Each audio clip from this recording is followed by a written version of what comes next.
SOMPA 106.5 Super Radio. I think that SOMPA.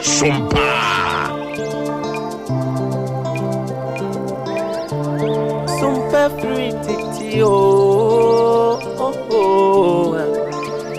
SOMPA free titio. SOMPA FM and TV and market yapa. SOMPA dia sasiso emenije.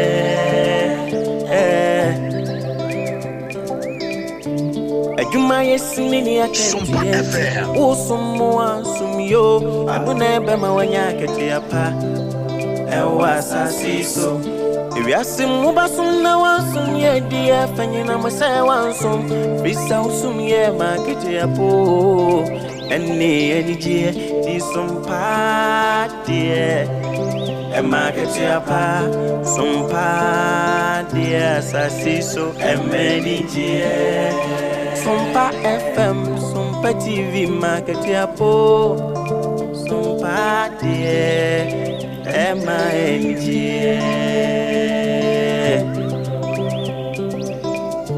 Bichim wafidi ene to SOMPA FM and TV. Nebema wenije, ene akete yapa. Nebema wenije o, sabra boy mo dajini. Be natural, so no dear when ya Bema when it I catch your panso come and market your our fidi in it to SOMPA FM and TV. Why?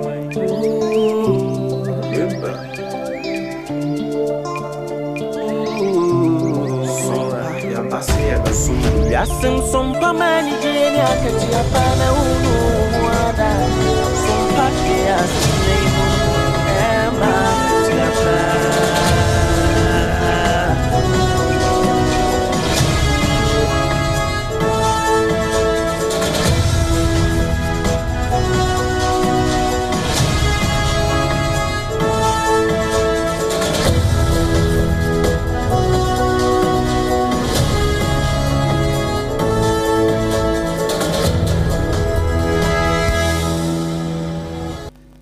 Yes, you know, anyajo, ye no nsia anwumra de no, SOMPA fidua mu ha abo.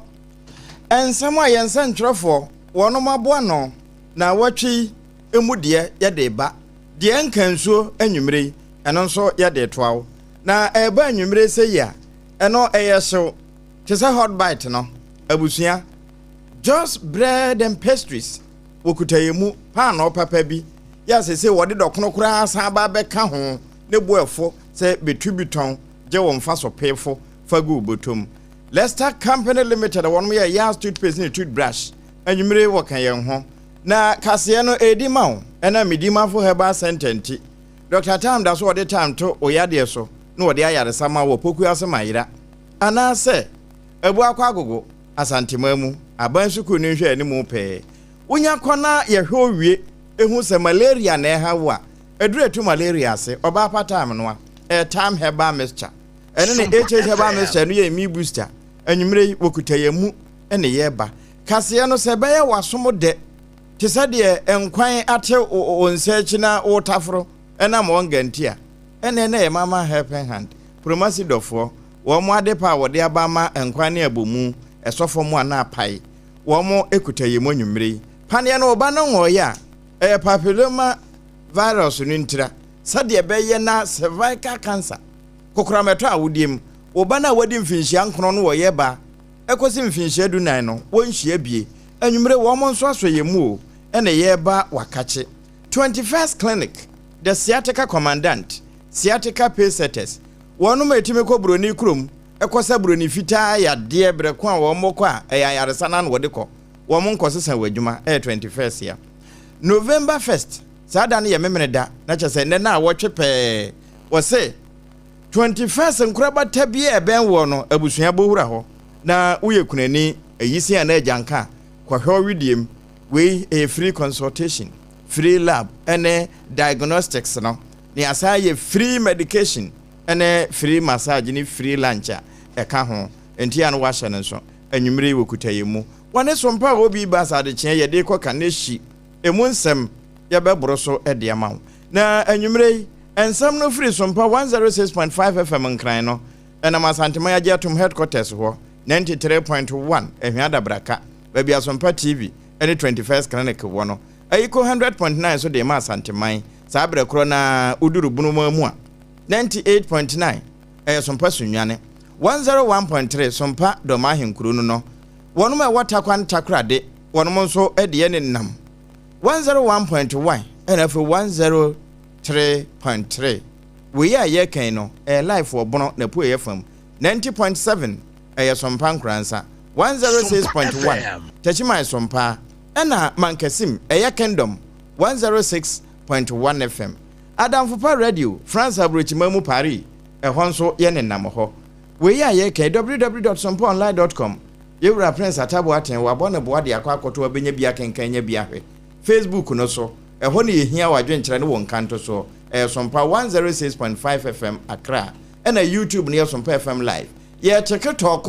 wo talk no so Sompa 106.5 FM Accra anwumre ensam na ye deba de abeti bi ene se ukopie mu ewo gomu awasa jase hene won potam wo se won ni jase hene ne wono nko a ne fie wopeso amanfo nyina nya so mfaso na waye adwuma so no pa wo mfimfini amatamu kepkosonso meya ya wo ho waye anwanwade bi dia ma adesuafo a wanom ekosukuu ewo Anthem MA Basic School diade enwaye ene ye beko amanse ne west ho ewo asantemantamu wono ba ye adwuma wo asambere agentete na ye ntete benya ye de honsam oba ye wie ne saa no a ye beba wuramu ewo na wotwe ne nyina mu nsem a eba ye no ebi wo ho a oti abeti bi ho nso ati abese se me kan ye ebi nso a oti a enhyeda anya nwanwa bebre na nso na edi se wo san ti bi o san se ne nyina ye Ghana nsem free na no dwoda besi enra fie da no ye de ne esi ye Ghana ha no a editie na san de ka bi wo no ye de ne nyina besan sombo hye no nso anuanom ne ye baasa abrempon na kwaku ampoma mini nua ba ABENA bedu ADEPA kofi enafe triple man ejapia APAM DADAA eleje abobare siatika sompa obi bas ye dan ye ho tiawa na ne ntoaso no ye de ama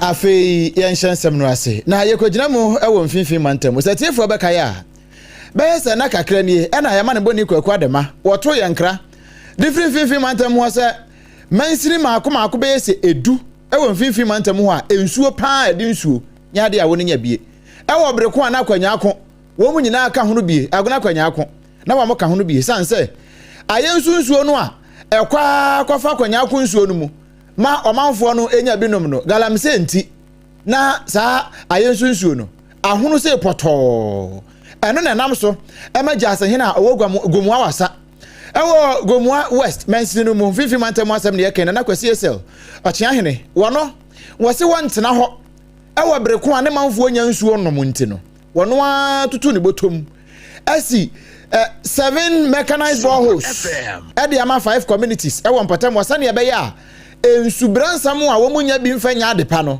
wo musu benya bi no omode aya adepa ene na nam so ma wo wiye no na kwasi esel a wono eye gomua wasa jase hene no wono ya ma ne boni kwaku adema twetwe nkomo edi se tu nanimu tutu bo ho nkwa 7 bako wo gomua akokrom bako wo gomua pinanko miensan ewo gomua wasa de naso ebe gomua nduem bako wo gomua nduem no wasa wo junction na mienu so gomua nkran ye fembwe yande ya miase menkwa na medema hode kwa na mdim bibia ye ma ye chip compound mi na meje ye mi na msati modo mabel na meje ye me pretty for 9 years after me US here the son my year storage 21 years ago ansana edifia washroom kan sana yakaza abefu na won ni hobio ndi obi a wo bibi ye bia no ombo no kro in fact yes ebu ye so ne ye but me twin pa ho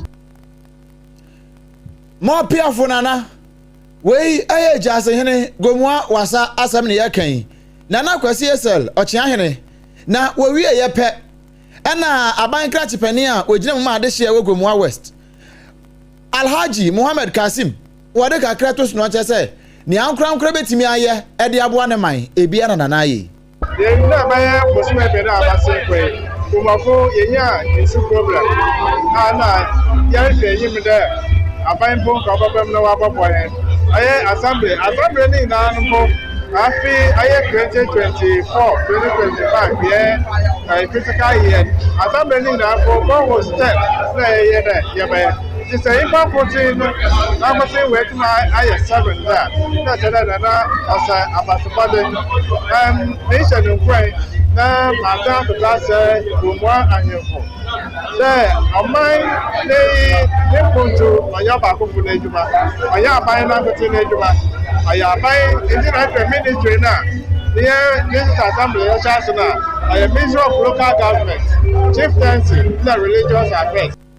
Alhaji Muhammad Kasim wono ena ya ban krachi pani ogomua West na owie ye no wono mu a ebenya mfaso e wo nsuo yiso no wono so man foma ni gi ankame edi pa senya nana anka yesu wasem de ono na wabotu abien amahia sisi a ebe fan se ebe ye mro amahia kaka na so wotu pipe wi kulo bi na ho ayi na ayeko emi akata se de bia motu makwasa bi na mo panyi di ontu ko nti me abeka che de nan ne ye da na ase omomo ye bebre omotu bi nka ho no sanso mo ticket man na mo kata se na ho so ye hia adwuma yaye se ye kodwuma adwuma bi en ha ebotu yaye nti wo bu adwuma na so yenye bia ye ne fa hwe ye mama bia so ye fa ye okay toilet isi ayin my tefi ye ni na chi se ko by tefi ko chi asa ye market so we ye womanfo ni bia ewo gomua nananom nsa ase so ena womoda ase no nom de bi ka ho da ase bibra bio empa hia ne anum da ena wom de kakra ka ho se ne aka kire no so no ya mpanifo mayama won Enfifiri mantam ane edaso ayegina yemfiri gomu asase so nkopiem ewo Cape Coast Montane na meye ya wono owo Cape Coast eye ononyafo George Justice Arthur na waye adoye nwanwaso pa wosa adehia wonom kosuku ewo Anthem MA Basic School no empanifo de betu na nim se sabio emofra no firifia nopa na wamo ebedru suku ho a na eya yeka esansa bofra bi ho kra went me ashorentem enti no e wasankaja odi kan visit nature no waya ne hu yi ansa no waba enso esansa went me ashorentem ti sa ne manyina wanye obedu suku wa na eka ne pe na ada ne buachi bidin wanu mu ni bi e wo suku ho yei e na meyei ese oh we dia ya asempa obi enu anu mo chirifu asempa kwado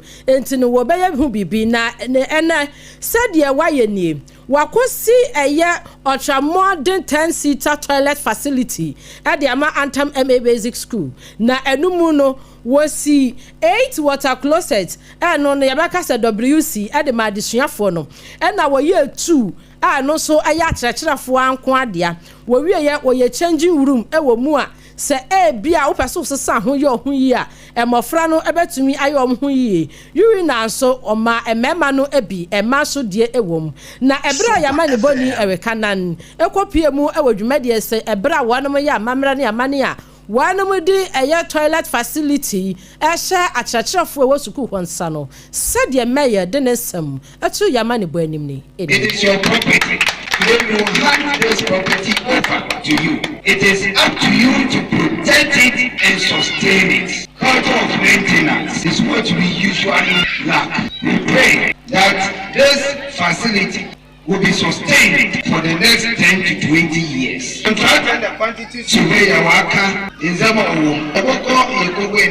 However, Anthem community, this facility is not for you. Whoever school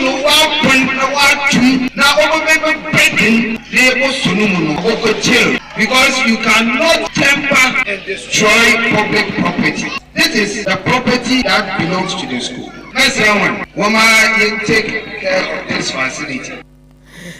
Enti no toilet facility no efe papa busia Facebook no SOMPA 106.5 FM Accra no abehye said ye meye enya botre pa SOMPA ye kwa kono so de efe pa Erika na idea tria na no no chirechire mu no efe dwumadie na se no Central Regional Director Edema Enwomesua Metre Education Dr. Mavis Dr. Mrs. Juliet Dufie Otami wono so ekogresi dwumadie no ye krabehwe woni amani boni edinkomo. It is the spirit behind it, ensuring good sanitation, hygiene among our children. Good sanitation, hygiene plays very important role in life. If not anything, ensuring good health, it ensures dignity. The dignity of the children, that of the staff in the school. And I was so happy that they attached a changing room, especially for our girls, when we are in the period of menstruation, where to go and change ourselves. And I was so happy when I was talking to Honorable and he told me, oh, we have 2 changing rooms. And I said, praise the Lord. And I say praise the Lord. Hallelujah. Anthem FA Basic School, Cape Coast, more fun than Japan, sans woman who be that. Can no bombalat repeating? And I na one because say the mayor dama, one more enya, more than one patra, more than wine. Ya one more because so, penny or cassas say, and 50 months more penny or no wash and woman some so. Dr. Mrs. Juliet Dufie of me. And Nekasan what you know, Miss Elizabeth Otu, one of our headmistress at the Anthem MA Basic School, one also X-ray and so say. Thank God so much for helping our dear school to come this far. We are truly blessed and so appreciative to the Lord Almighty by the grace of God when our old toilet do not have a place of convenience. The regional minister through the MC decided to give us a 10-seater toilet facility. Today I feel so honored because our dear school has 10-seater toilet facility. It took a very short time to realize this dream. I want to take this opportunity to say a very big thank you to the regional minister, to the MC, and the entire team for providing such a wonderful facility for the children and staff of Anthem MA Basic. And Semboshe Hallway a toilet facility. Maku do 10-seater toilet facility. And I may ya work Cape Coast. Onyenyam for George. Justice Arthur Wakwakosie ede ama adisuafo a womo eje antete e Anthem MA Basic School no na headmistress Tibrekese ya wotia school na no Miss Elizabeth Otunso eda say amaniboyi yamaniboni otu nkra finfini mantem som yen owura Eric Anan wono ene de bai ene ma yemfinfini na yenko Asante Mantan no mu ya henkro ne Kumase na yekọ Amanse West mense no mu assemble wo ho na ye enkyerɛkyerɛ dwumadie bi de ama wɔn ma ye adwuma ɛwɔ assembly ho sɛ bɛyɛ na ebedu baabi no nkrata dodo edu baabi a na agye office ho abɔso wɔn munya baabi kura mfa bi nwuo no ɛno nyinaa to betwa na fe wɔn embrace digitalization no na bibia ya digital na wɔn mo nkyerɛkyerɛ na wɔn mo yɛ no pani na odi wɔn ni nkyerɛkyerɛ ma ɛyɛ owura kontɔ Frank Kwame Kennedy ho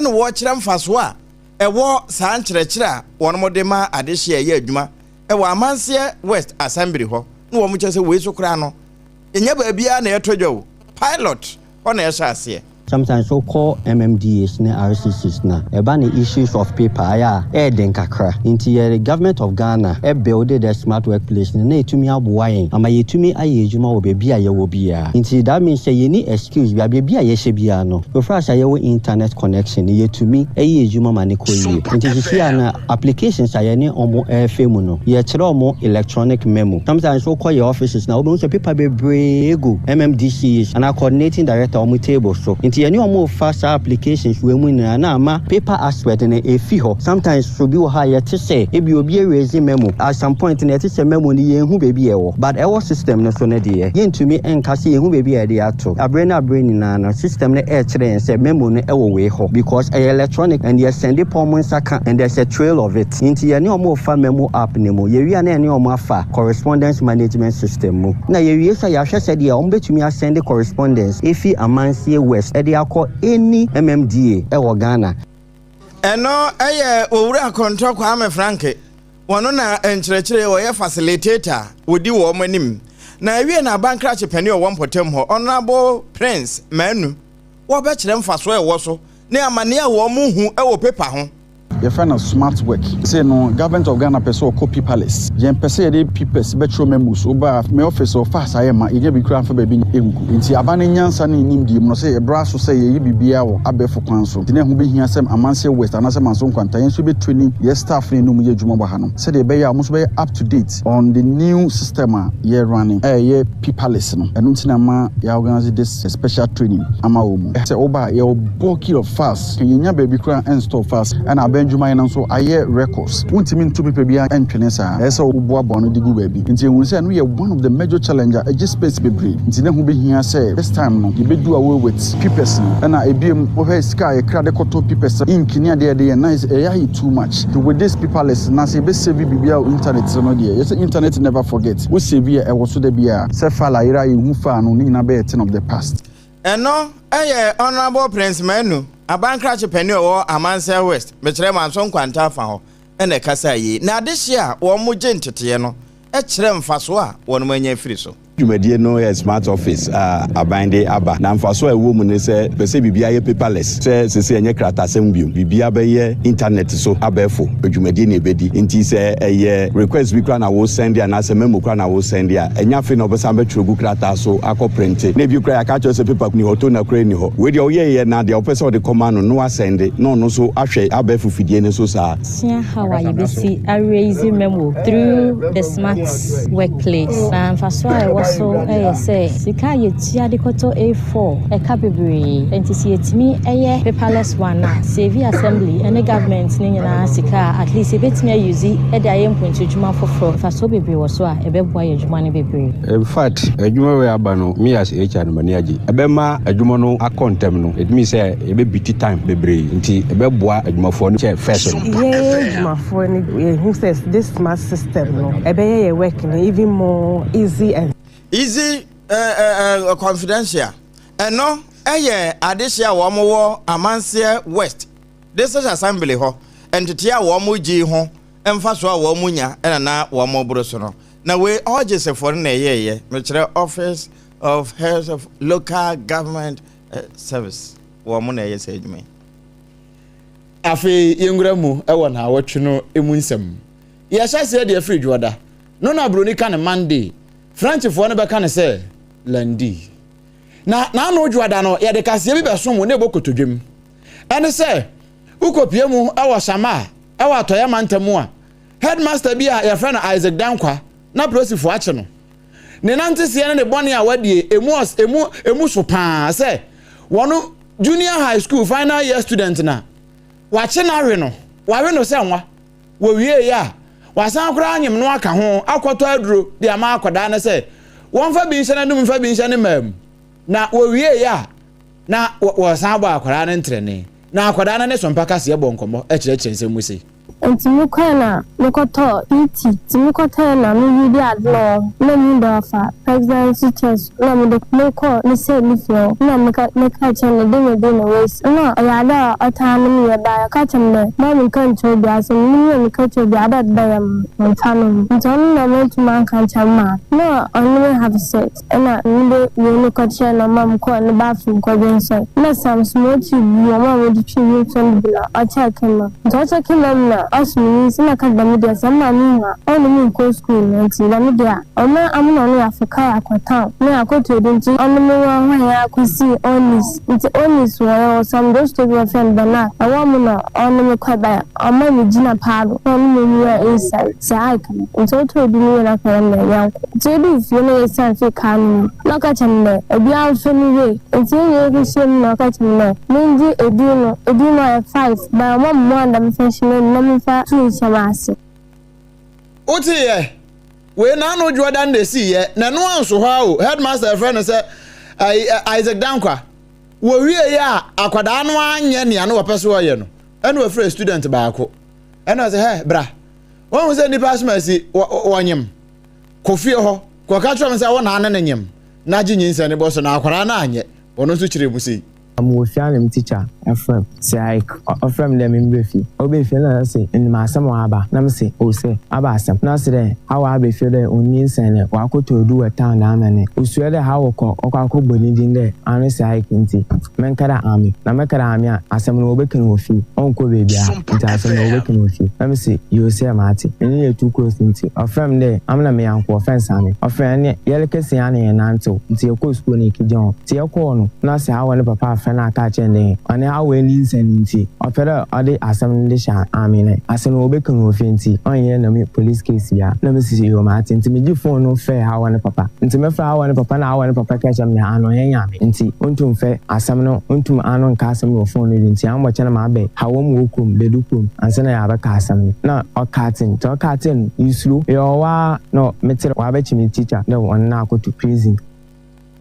Enti onu ohwa no te say yachi headmaster e na go to prison na ya wure hosem a esi ye e wo shama na no Jordan no e na ye de nsemi bre woni asansi usu bi wo Abusia Jordan no e no pani kase ba ko odi ne juma e wo MPP amanyokom e ye Dr. Pagriv Wachi Dankwa wono so akasa ya wo chiremu say wate ne say movement for change afa franto movement yellow I believe I can fry wanam asesa wom ho asesa wom din se wom di United Party Plus na waka asisu dua se ononyafo Alan John Kojo Chematen wase M1 no ton wase wankasa efi se wote hu frem MPP amanyukom hwentwa wudi year 2024 enti nkebe ya asan wachi esa bra MPP amanyukom na fo wachi difo nyina ebransa enkohwe 0.28%.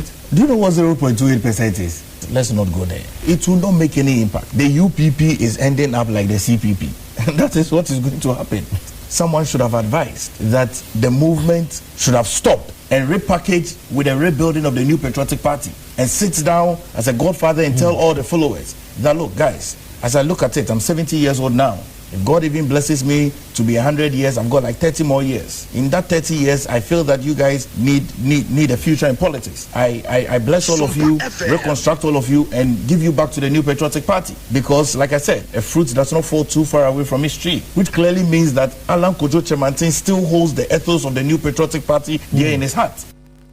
Openi okasa ye Dr. Pagriv Wachi Dankwa oye penny power MPP amanyukom wakwada mu ya watiku na sin watwe mu say United Party Plus ya ononyafo Alan John Kojo Chematen asesa movement for change din e de ato United no wase enkohwe nti wo sansomra MPP de omo bi omo promo kombeji wo mo fewso United din no enya Manchester de ni bia na mom we eye Ghana de na afafantada no honoa na Yeura Ken Oforiata besi sabre ya the office of the special prosecutor ebisi special prosecutor was say wo bo papai e penchi se wo mra no meyi nsem bia no besi sabre wo mai ene saban asese bia still wa no wo be se wonyamai na eno na no ebinom se jama Yeura no kra wo mpesa asem no jama wo mbebo so ase wo dwane asem no nom ne ho ade na obi a wabene wo mramu no woni mumra wodi mra edi law for no emu ba akon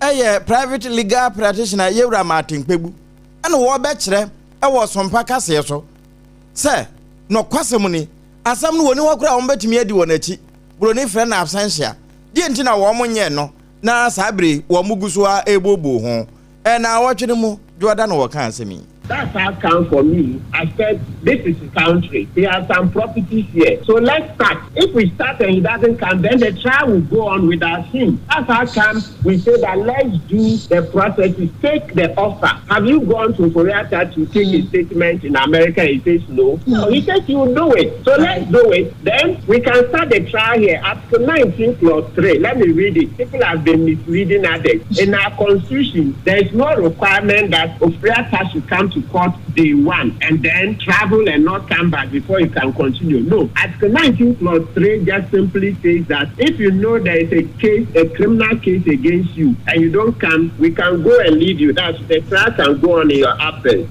Sadia Ghana Mranen Chairman Kano no. Eno ena lawyer Martin Pebu. Wachire mo sei e wo SOMPA kase so. Ena no ebenada no asembisi wo garu. Wo breko ana teacher ni wo gusu a wo kira dia na etututu obi course no. Na wo no kwa akwa kira ne nkwada na se wo mo nkọ classroom na etuo kan no ma me no kase wato aya no mo nse do. Eno na nam so e ma SOMPA kase e bo anan ene Ghana National Association of Teachers, one national president, Reverend Isaac Owusu, Ebon Komo, and Yebusan and one seven or seven. We a teacher ni now a garu, far bag, upotomantu, Janone Mumbrika. In fact, Andra, gra yete, yenya beme, a boy pusa. It's only say, ye wuru di entia, yenya no more, a war upper east, Titu, Garu, Boko, Binduri, and an importemu. Yentia wants to say, ye be masumbi, edi, yenim kind. Na, o my no bamboso sono, ye wunu and a more, womu to ape asumbi, Pumasibre, I was abrono so. It's only say, yenya beme, I was free, share, or a year. Ewo mkwada miensa yegina yebe wudie nanso se obi akwa adwuma na onka bi hyemu onko football no oni obi akwa ntokwa na emimkafo be sore se yede mre se yensem atututu akunipa se bi obomofo a onabwurem epe wansane ana se otwen akuno atutututu basa enya nadwo enya ahomache anapakete na wakum enipa eprepre binum na bepem nei yenyante yese a police for na se na security for etimi aso sankofo no epechi asefem we wie ya no ana wa se we teacher ni na wo garu titru pa na garu die school ho no asem ni si ye no a wan fa potomanto na asem ba aban timi mo ho ban the year catcher at your for a war sample them say adwuma wura Ghana Education Service woman close schools in the downwa ye catcher say ni dia war sample them was say man go school e say adwuma no mra no labor act lecture say adwuma wura was said yes say that dia adwuma e for no wo be say oho e safe it is all yes safer section 119 say adwuma ni no Ghana na je o kra nkwa dia koso wo garum potem wo no yentimi en match lecture for en ko school say mo ko ye adwuma say yentimi mo bia nkwa ho ban e wo na ye yefre Ghana mampanyini say yenim say owu bia ye wodie nanso sa brantie ene wo meka ho no ye nia headmaster yaye wo in a line of duty Yaya Bukari wo in a line of duty anu ntin kan ya osa aban ye de ma na busua no aban nya na emom wo ye chirechire ni na wo garu ana ne mpota mo binduri ka ho no de a dwane na fa potomanto Chichire kata de go ahoboabo de kam de abebom kura de chekure na ebusua ebenada na mu na yegusu a yegina mu nsem deputy ranking member Human Rights Committee no wamra shebedwafie no we deputy ranking member Odonyafo Anthony Enwakari Suma wono na okasai na no ebenada na nsem a obeka fa eye anti LGBTQI+ bill no hono wo chemu sasa bill yi empanimfo a momra shebedwafie agitu mu na ekwa wiase a na wasenka omampani dada esan a one sign no bill no one ba ye wanom atena sesansa bedwaku a wan wo fie o mo hwe wa mo hyeda hu se ebia abonefo sembi se ebia obi ekwa practice ebia gay ana lesbian ana se ebia de ka ho ni bia ya mfa sa abonefo sem emoni trusa na woka esusu dua sese de bi mu cheche mu no wa mo a wa mo ye committee a wa mo wo fie ho a wanom hwehwe human rights so no wanom ba hwe se bill no sa beda wo mu animu a wo be hwehwem na entietia wo bia fa ahodie so tu sa enkowiase ema emfa oyene bi ema omaimu onanyafo Anthony Samoa ebena no di tu dwanini. I'm not sure the bill sought to criminalize people living their private life. No, we had issues with people trying to go public with what we don't agree with as a people. That is what I mean. We don't want people to go into our schools and start teaching some of these aspects. But as an individual in your private space, I mean, the bill did not seek to criminalize that. How do you know somebody who is LGBT? Opportunity for the bill to come back to the Human Rights Committee, and we look at it in its entirety and recommend to the Speaker what to do. And the Human Rights Committee was not in place. We look at it with the critical human rights lens. Onanyafo Anthony Inwikara Suma wano oya deputy ranking member Human Rights Committee ya wamrashe bedwafie no wasanso ayamrashe bedwani ewo nadori kali ena okasa ye ena no ebnada no ena de sansemi etuja eno ho asem no afe yanko apuye mantemu na no branda no apuye mantemu benabobi ebai esanse ebamu abiti nananom ewo nsiedo ano no kade sanse sekan wo no ne nkanchema on netie weye bankune nkunuma afro ye ho na ewie no mafia na de ekoso nyina no wodi kan bo amane yesa de ade no ehya ase ne de ntia sekan ne ekoka kofi anapa no okredman baba na mam skase kan ye na mi ya mi ntona opi be ko oba na opin kuma na mafonye right to guide me dey so na mi so kuma ne boya de chi skana de mam so enso na meje bi po nu re ye ba te bia no eno anu na me kwadai ti me da wa no de nsa e de bo ma se mi ni me bia no no mam stampa ide aboka no satisfy na me kontoka no di ebe sugar nti wona me nsi chin no achin program na se kan da table no so achin ko jan no di se kan sa ko wona me che se kan e fu ni na se kan kitania ona me ko because me ti bo we nti bom na me plus na se kan no we ya mafia no a wono na ekura se kan no a wode kokkowo abamu ano oso wokan ni tihwe dem nteba sana pata biribiri ache no na wi atamalam ena no wo kire se de asam no tie ewom sana mafia kire ne die mu no to wo me ba no na sekan no nkutaga na madam na je sekan me ba no mu jono mo ku ama boy no sekan wo boy no chese so ama traka se na nye se boy no tia na sekan no e wo no ba ga na de wo no ba we kan bo so a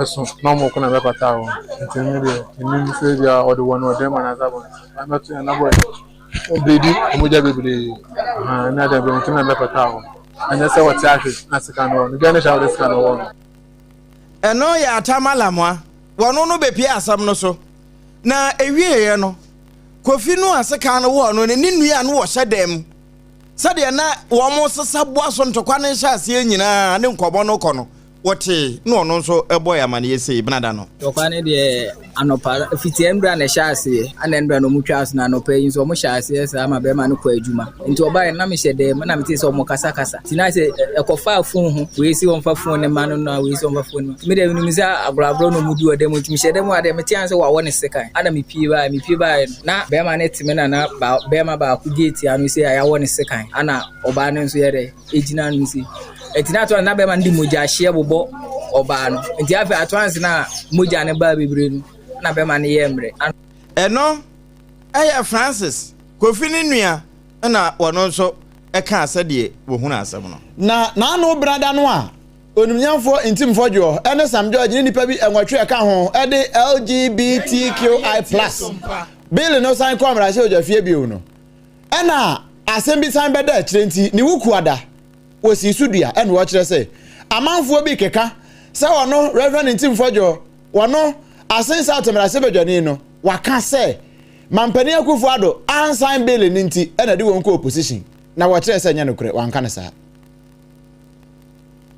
bill no the party obia okrum handi a man for the court and woman the court no memra and so yeah no dabre and a media house is being so faculty class kikan some ayen kan ye the enya no kre e say no so the be distracting kofo na ebema a man for nya ye mu bi ho ya oti na ka support us on the ban omo e dia kam ye and to be bi mu kra after the news card say main team for you akoka president Kufuado and one sign bill no ntino enam so ma MPP din kugu enye no menka bibia atisa ntino wa obehu bibisa no bogu nipa pon ifobi our best almost say the collective fight fight no and no mutu trust and draw no fake news at the distract here to be emu na wo wie kura no eno ase ne enti ekoba ya mampani akufuado sabre no wantimi ansan no na yekoto nsem bill no the party obia okrum handi a man for the court and woman the court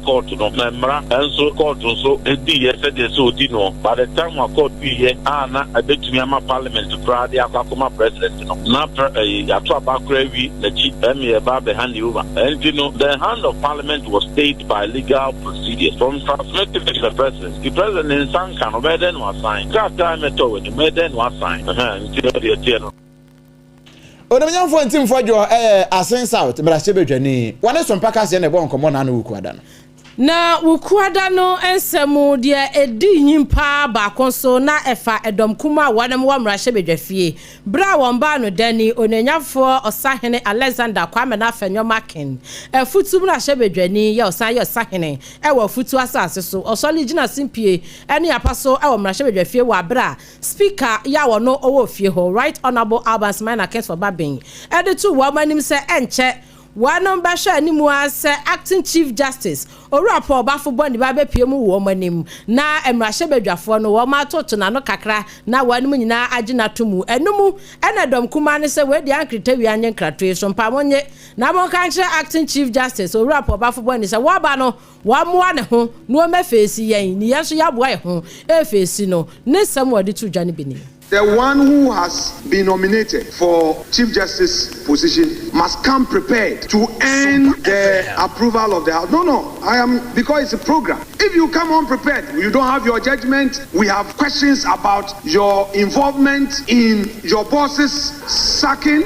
We have concerns about how you have behaved and all. You answer. You have to prepare.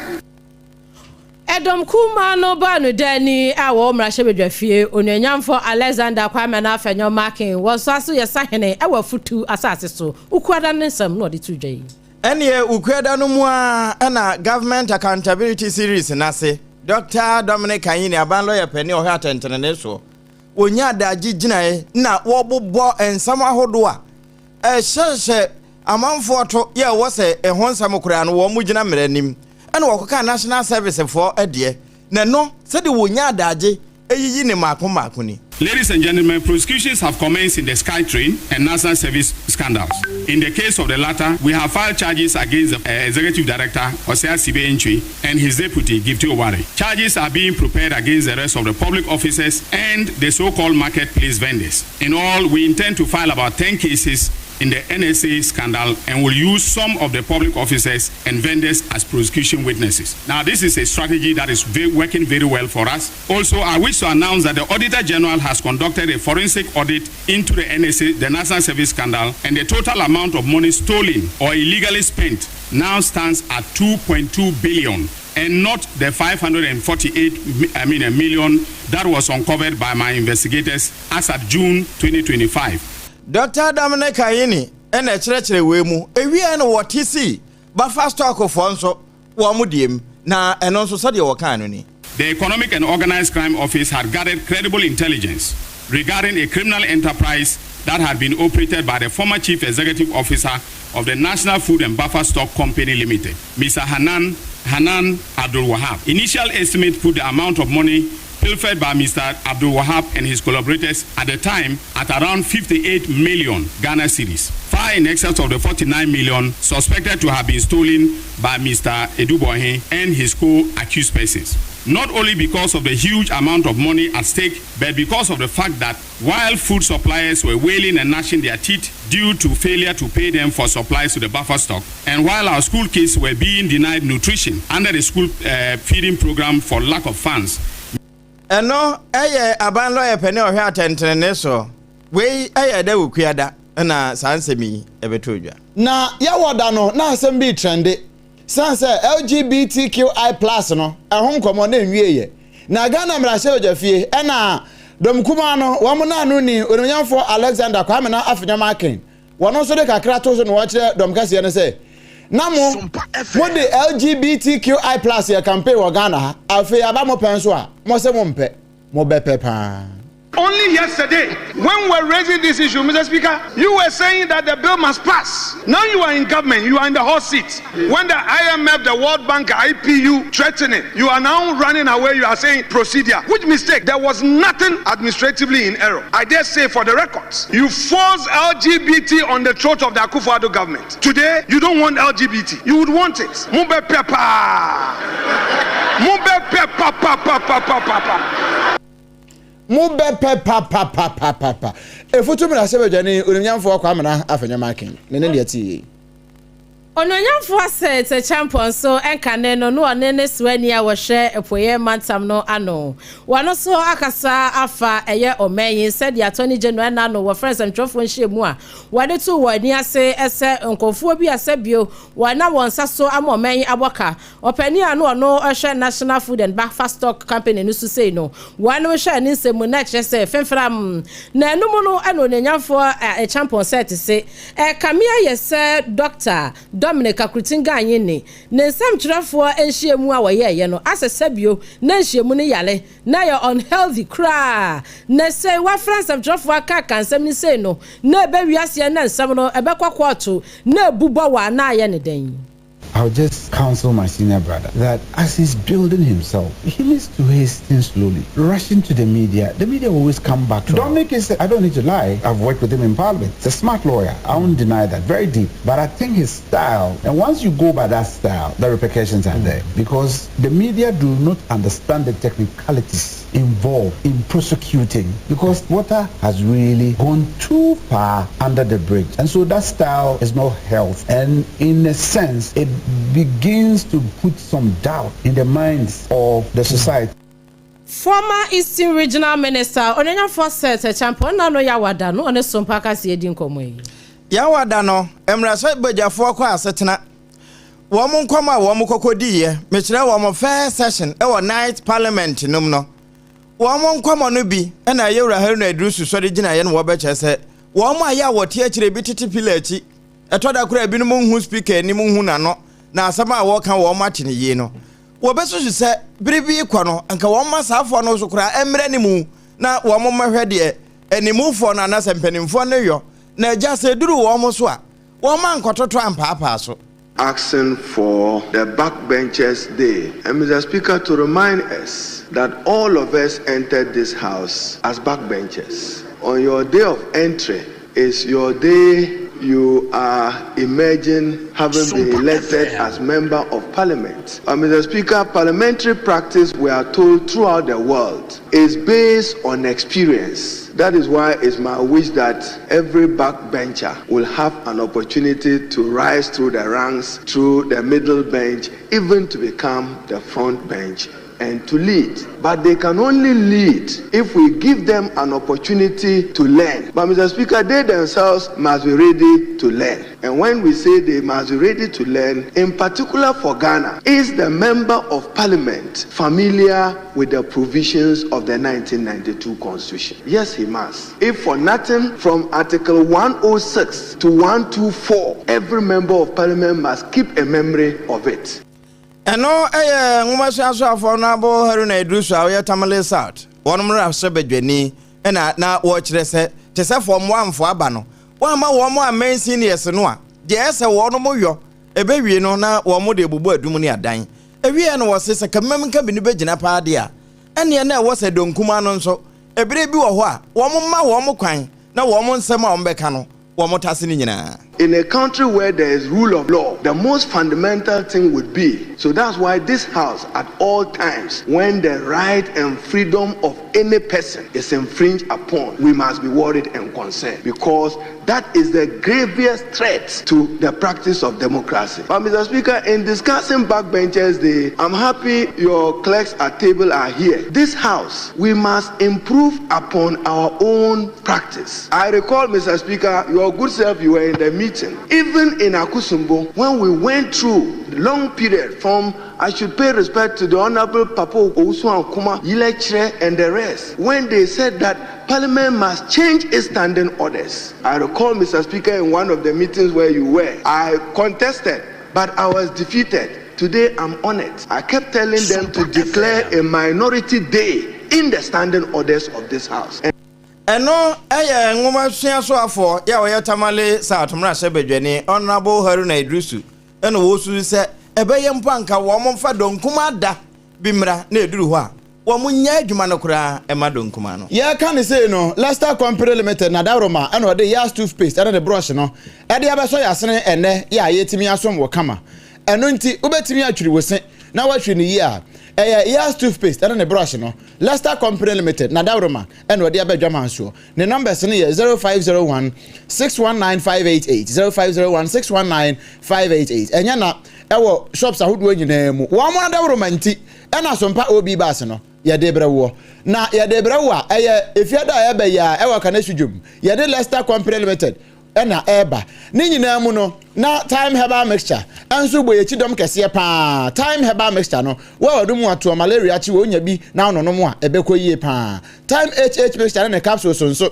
eka ho a eno de wo a eniema nkoyie ojo nso a wa otimi won se we de eniema nkoyie pa no uhia time HH mixture eno ne capsules no na bibia atimi ade abo kama pa eno achi no 21st clinic wo mo so aso yasene bra ye ba kanesi no a na nyame ya no na awotwe ena afibia sani wo mo ye de makunafo ne maborowafo no eba so no nti 21st clinic bia wonim wo man Ghana munufo ne kirem wo ho se wo ye oba na ye kunafo a be pa chobowuram wo ho ena wo ye ejankan so sabio na se onso 18 years ya na aduani achim wo ye be hwe free o konso a ye be sam aduani adi aka ho na bibia atumi aye fine ni nyina mu ne tentini tetie mu nyina na say Twisco energy food drink na free promasido ho no wo mo so de ebo echidom ewo obi bass no mu Twisco energy food drink e ka ho pa promasido for the buy no wo anya yemu wo mo de onga mama helping hand enso de aba ya enya na ewo dwemba bia sa wo ye aduane na wanfa onga amfa nka ho no eya na nye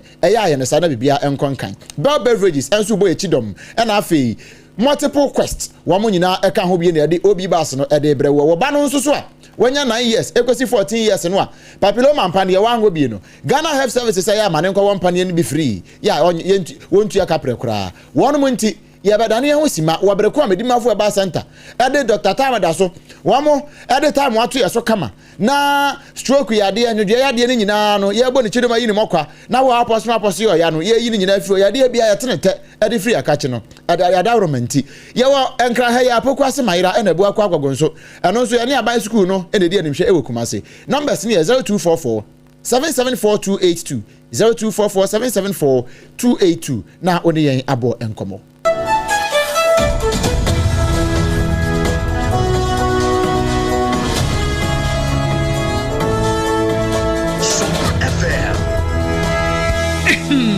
Medo edrano pa wutimi to wo boase etwitwiwusi o do na so ni se mede Yas toothpaste and the brush and the twitwi mesima minya homka senti na ye bokoi na me all time favorite Yas herbal toothpaste and the brush aboa me amasesei menum nso a enwunu anasa de ehia mesen finfem me biem na wo hwese mesi aye fita sesrecha homa na ete brightens Yas whitening toothpaste and then the brush and then me do shimisi enti na wo see fe na Yas total care gel toothpaste and then the brush ni de ebo wo se ho ban demu ni nyina ema wonum ye sham oh yes enu kretrodo Yas herbal Yas whitening and the Yas total care gel toothpaste and then the brush abusuan chamfa se wo pedudu tu e won kan ha for Leicester Ghana Limited and was 050 161 9588 Leicester Ghana Limited and the Yas toothpaste mo ahodo and the brush abadwa so abeboy midimafo pokwase maira Accra midimafo pokwase maira Accra midimafo heba clinic aba Accra ani wontie passengers egumi kai mu ehwa na dodo na ekro ene sa Accra ne bote be yedemu ani yedemu ampa be se de edutwam Atlantic International University America memu abo Dr. Edujamfi babaso honorary degree as a professor in biology in herbal medicine it is said here ayaresano I am more. Oh, Missy Minim wife, your copa war. 1 year, 1 city. Nin send the 2 months and 8 years canon. Miss me connection and shed down Koye, na a sakakra. To say what Peggy Mama or the them connection. What about the crow? About the cry? Stroke so dear. What found small. Just Kyesa, Ajidi wa wu ani de asie no. Yare bia etatia e wo Dr. Tamda so eni so. Diabetes, hepatitis B, prostate, hypertension, malaria. Yare bia. Kumasi say, owo agogo opposite government school no. Ena Nkrahan so obepiem e wo Pokuase Mayira kwan no so. Free doctor 0244 774 282. Ena 0500 727215. Midimbafu Herbal Clinic. Wudimafo ne hwa.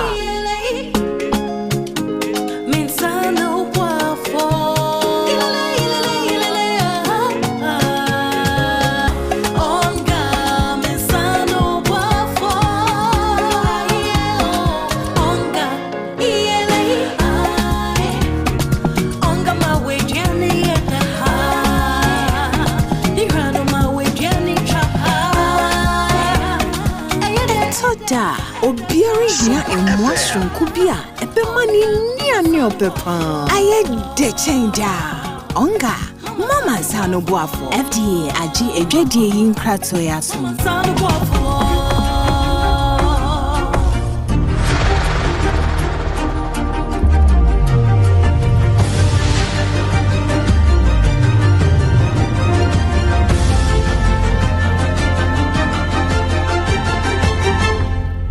TV Emma Aketiapa. Nokure Emma Aketiapa na yewuramu enrafie. Enrafie da no ukopie mu ewo APAM. Ne bro no ba kwa ye fe na Manford eho ye se Manford wo sika pa. Na abrantie bia wono na ye fe no se wafa Samuel. Dodo na afa no kofinyan. Wo se akwada bi abaya amabo nse wanya 13 years wafa ne sister Ghana nti. Wo bewe na sha nan. Na ye ne akwada ne bonko ma ne kire mu sei. Me kote dia no wakwan. Sinijua na papa ne friend, o friend ko yo si mafani sika. Papa bi me din. Na ka se mafani sika, na ka se mafani. Na mi sister mafani sika onje me pa bwana mkoji sika o na na information na mi. O sister onye. Na oro mata de no ni ko dem no ni dai. Geto. O si 80 da o si 50 60 if o si 100 onye me da o si na mi tense mo de se ka da wo mi. No kuta nice. Say bakubia is 200. Asem na nkasa de esi ye no ya wada no ne yete ho nka na enra na prosifo de ba esa abrante no wono ache no na ye ne akoda ne di nkomo e hot bite so ene ya bomu di akire wo no Ebusia fiada no mu ne da so a ye gina na arehosem a eto omanyimu na watwe ya ebewie ye no ene se na kunadu Ajeman Rollins woti na nanom sedo na enum na nkofo bi hyase a wo mu chechem se bra na mami woye former first lady no na wone samtrofo entamo ngokra na se wo man samtrofo kwan enum no ora Kofi Adam se ba chechem se sansam no enokra bi anim. The media, of course, no matter what form it was, including even the state and the private outside of the country, will find a way of mirroring the voice of those opposed to the regime. And so you would expect to see a certain level of as if the person is not friendly to the media. But if you check from those who were in the media, especially the state media and what have you, she was one of the nexus, one of the very close persons, one of the go-to person who especially gave voice to the women in broadcasting. She gave a lot of voice to many of them. Openi okasa ye eye ora Kofi Adam so ne suania wo hwe o mayor sports no eso na no fiada no na okasa ye sada no awre hosem no donkuma e wo mra hye badwafie wo mo ba no deni ora Alexander afanya ma kenso kobi na wode ne de eto so sei na asem se ya ato ye nuaba ye ntumi ma omunko a emba mani ye politics na ye no ye kire ya dwen na efie wona ye wono ye busua baako ye maame no waba besom oman Ghana sa first lady ekwenya no oma emu yetu obi adi nwa dance eno ye Yewra Alexander afanya marking na chairman general Yewra Johnson asedu nkatia wono nso wa mane de no ehunta yo abusua chairman beti amabusafo nyina ate se muhu me ha ene NDC mpanimfo a dokre wo mu ni se na kai ne MP4 no na eba say traffic situation tin na ma ye di kai eja wo na enura yɛante asɛm dɛ deɛ asi no deɛ nyame akwan obiara nte aseɛ nti ɛbaa na wo sɛ fa no saa wohwɛ nneɛma a asisi nansa yi a yɛdi kan 30 years a yɛyɛ Beijing conference a na maame kura dodi anim kɔɔɛ no mfeɛ aduasa pɛpɛɛpɛ ni nti ɔmo san frɛ ade no yɛ 30 years plus Beijing 30 years plus. Eno Yewra Johnson ese du nketia. Na uton kenke ana uton dokono. Na wo pe bi aton. Ana se wo pese utu bi ton. Sese ha ho enkoto bronko nikanika. Just bread and pastries. Wo madawroma. Sese wo de just hot kenke e de aba. Bo maden na kwaje wo de esesi a. Ye ton atufo ba ko 3 Ghana cedis. 3 cedis pe. Komi asem ne ye kan. Dokono eno anasem eno nti bi krampo na wo ye yie wo ye party bi a wo behia dokono kenke e wa ase eno anase one just hot kenke no empanifo abonkomo ni a wo pe bi aso pe 3 million ye de bebrew ya ye ne yie kama nso a ekoyie pa e na ahwe ne 3 cities no a te sa manfo de 10 cities no a wo mo ye ne correct eno nti bomoden na akwaje wo de esesi a se ha ho enkonko soja ma enwisi ekure mpunu wo why and one is only just bread and pastries. One more kasa. Baby, I will be a bit of San Diego Kaimo. Johnson and so now this tono. Ya the begu Kaimo dia bro. Now on so a tongue when you're faswa at the Agu bottom. May say, Bakoya 3 Ghana cedis. Go to tongue, then Jessica. Your number is 0256 068 832 0256 068 832. Ya wadome ya commercial bank na chiwo. Ehoni ebutuo one madawroma ene Leicester Company Limited na dawroma nti no wade yas toothpaste ene ne toothbrush no ebe so yasene no ene nyima ko bebre ka ho ena eso yasene ma ye de kase no ede ebrewo na wabi a utie ye free ye no ebi te se 93.1 Sompa Kumase sana 90.7 Sompa Nkransa 106.1 techima de no 101.3 wonu me wodoma 101.1 takwa 103.3 takrade na Kingdom for FAB ayiko 100.9 wonu so fai was antimamu www.somponline.com ni nyina da yabono boakoto adamfopa radio France abridge mamu Paris wo FAB eno na nipa baasa triple man eja APAM DADAA enwumere mini mapamfo obrempong na kwaku ampoma na afi ABENA bedu ADEPA kofi.